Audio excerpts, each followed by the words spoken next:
Selamat malam Bapak Ibu, Saudara-saudari, Shalom. Berjumpa kembali dengan saya, Pendeta Yeskel Budi. Hari ini kita mau membahas sharing firman Tuhan. Sebelumnya saya mengajak Bapak Ibu untuk berdoa terlebih dahulu. Bapa di surga, terima kasih. Malam hari ini kami mengucap syukur sebelum kami beristirahat. Kami boleh berdoa, kami boleh mengucap syukur untuk setiap pimpinan Tuhan, penyertaan Tuhan. Sehingga Tuhan di dalam setiap kehidupan kami, ada Tuhan yang selalu berserta dan bersama dengan kami. Tuhan, sebentar kami mau dengar firman Tuhan secara singkat. Kiranya Tuhan berkati telinga kami sehingga kami boleh mendengarkan firman Tuhan dengan baik. Di dalam nama Tuhan Yesus kami berdoa. Haleluya. Amin. Bapak Ibu, hari ini saya akan mengajak Bapak Ibu untuk membaca satu firman Tuhan yang tidak asing lagi bagi kita semua.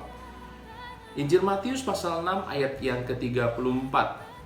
Injil Matius pasal 6 ayat yang ke-34 berkata begini. Sebab itu janganlah kamu khawatir akan hari besok, karena hari besok mempunyai kesusahannya sendiri. Kesusahan sehari cukuplah untuk sehari. Bapak Ibu, hari-hari ini firman Tuhan sangat-sangat membutuhkan satu pengertian yang mendalam dalam kehidupan kita, sehingga firman Tuhan boleh jadi merema, sehingga firman Tuhan itu boleh menjadi kekuatan dalam hidup kita. Dikatakan firman Tuhan pada hari ini, jangan kita khawatir karena kesusahan hari ini mempunyai kesusahannya sendiri. Ada 3 poin yang akan saya sharing pada Bapak Ibu semua pada malam hari ini. Yang pertama, mari kita jangan berpikir yang berat-berat, apa yang masih jauh di hari depan. Janganlah menjadi beban di hati kita untuk hari ini. Karena saudara, kita manusia boleh merencanakan sesuatu dalam segala hal supaya kita punya langkah yang terukur, supaya kita juga boleh mencapai suatu target tertentu. Tetapi dalam pelaksanaannya juga, hari lepas hari, pikirkanlah juga target-target dalam satu hari demi satu hari, dan kerjakan itu sebaik mungkin. Beban target atau beban apapun juga untuk hari esok, biarlah untuk esok, sebab kita tidak tahu apa yang akan terjadi besok hari. Apakah rencana kita masih dalam relevansi atau mungkin kita harus merencanakan ulang? Sebab itu firman Tuhan ajarkan pada kita semua, jangan mikir yang terlalu berat. Hari-hari banyak orang yang stres.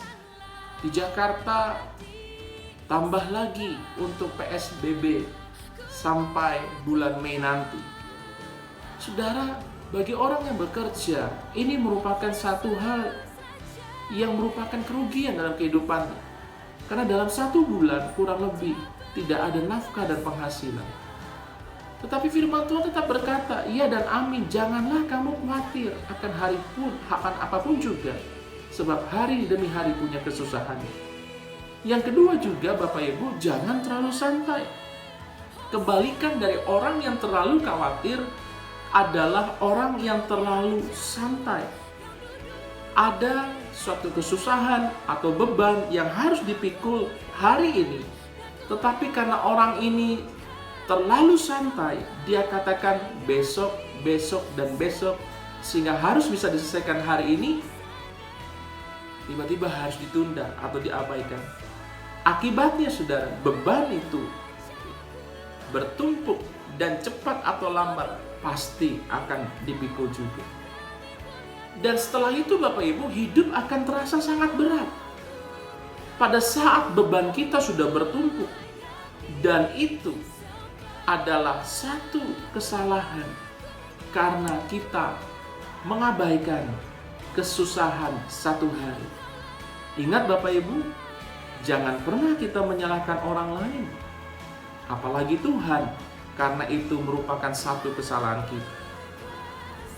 Jangan juga kita menyepelekan bersekutu dengan Tuhan, bersekutu dengan Roh Kudus, bersekutu dengan firman Tuhan setiap hari. Kita katakan besok masih ada waktu, kita besok masih bisa baca firman. Besok masih bisa waktu, hari ini santai dulu. Akibatnya saudara, kita tidak punya kekuatan untuk memikul beban suatu hari nanti. Seperti contohnya pada waktu kita dulu masa-masa sekolah. Jika seorang pelajar tidak rutin belajar, dia pasti akan mengalami kesulitan di hari ujian nanti. Dan yang ketiga, yang terakhir Bapak Ibu Saudara-saudari yang saya kasih dalam Tuhan, karena ada hal yang jauh lebih penting. Inilah alasan mengapa kita tidak boleh khawatir. Mengapa Tuhan melarang kita khawatir akan hidup kita sehari-hari dalam urusan duniawi. Hari-hari ini Bapak Ibu, Tuhan ingin kita lebih fokus kepada perkara yang kekal.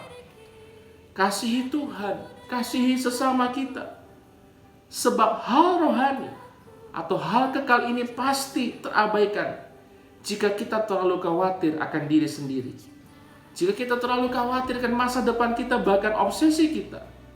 Ya, kalau minggu depan kita masih hidup.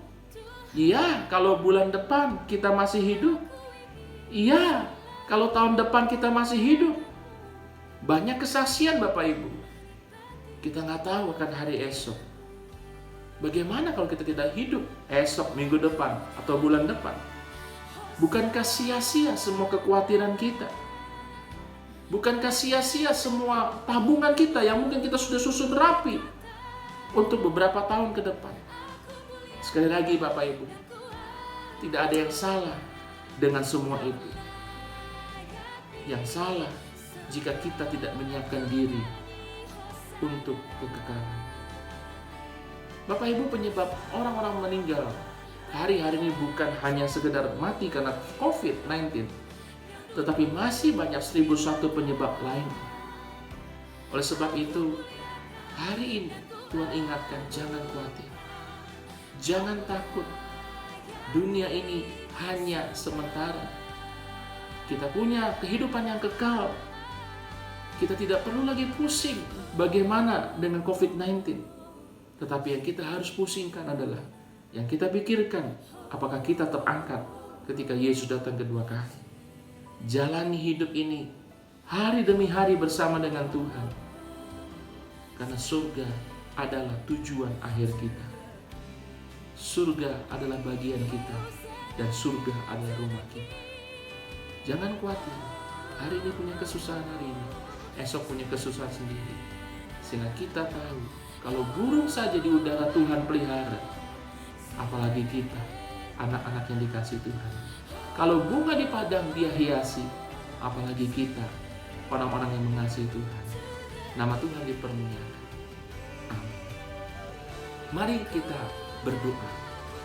Bapa di surga, terima kasih. Kami mengucap syukur malam hari ini. Ampuni Tuhan kalau kami mungkin masih ada khawatir dalam hati kami. Ketika kami khawatir, berarti kami meremehkan kuasa Tuhan. Karena Tuhan jauh lebih besar daripada apapun juga yang terjadi di muka bumi ini. Oleh sebab itu Tuhan ingatkan kami bahwa kami harus tetap berserah kepada Tuhan. Jangan kami berpikir yang terlalu berat.